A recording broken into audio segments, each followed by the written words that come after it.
السلام علیکم۔ تو بچوں، آج ہم جو کہانی سننے والے ہیں اس کا نام ہے قدرت کی تنبیہ۔ بہت پرانے بادشاہوں کے دور کی پرانی بات ہے کہ ایران کا ایک بادشاہ ظالم بھی تھا اور لالچی بھی۔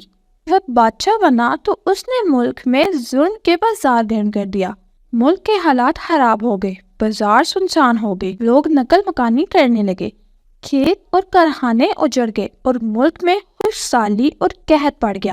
لیکن بادشاہ کے کان پر چوں تک نہ رینگی۔ بادشاہ کم عقل بھی تھا اور سمجھتا تھا کہ اس کا اقتدار اور اس کا اختیار کبھی زوال پذیر نہیں ہوگا۔ وہ دنیا میں اسی طرح عیش کرتا رہے گا۔ بادشاہوں کے مختلف مشغلوں میں شکار بھی شامل ہوتا ہے۔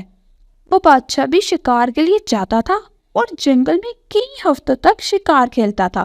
وہ معمول کے مطابق ایک بار شکار کے لیے گیا تو شکار کی دھن میں راستہ بھول گیا۔ اس کے محافظ اور اس کا لشکر بادشاہ کو ڈھونڈتا ہوا کسی دوسری سمت نکل گیا اور بادشاہ کا گھوڑا اسے جنگل کسی اندھیرے گوشے میں لے گیا۔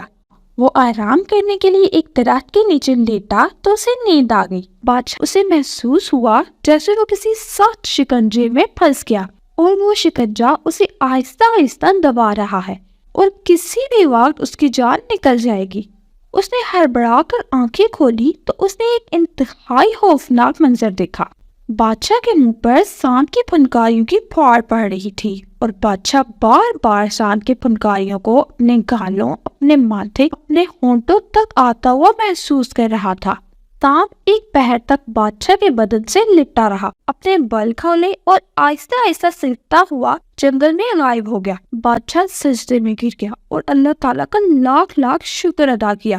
بادشاہ کے ساتھی چند لمحے بعد اس کے پاس پہنچ گئے۔ بادشاہ محل میں واپس آیا اور اس نے اسی وقت عیش، آرام، ظلم، ناانصافی اور بے ایمانی ترک کر دی۔ اس نے اپنی باقی زندگی ملک اور قوم کے لیے وقف کر دی اور دیکھتے ہی دیکھتے اس کا ملک دوبارہ خوشحال اور پرامن ہو گیا۔ بادشاہ پوری زندگی اس سانپ کا شکریہ ادا کرتا رہا۔ وہ اسے قدرت کا تنبیہ سمجھتا تھا۔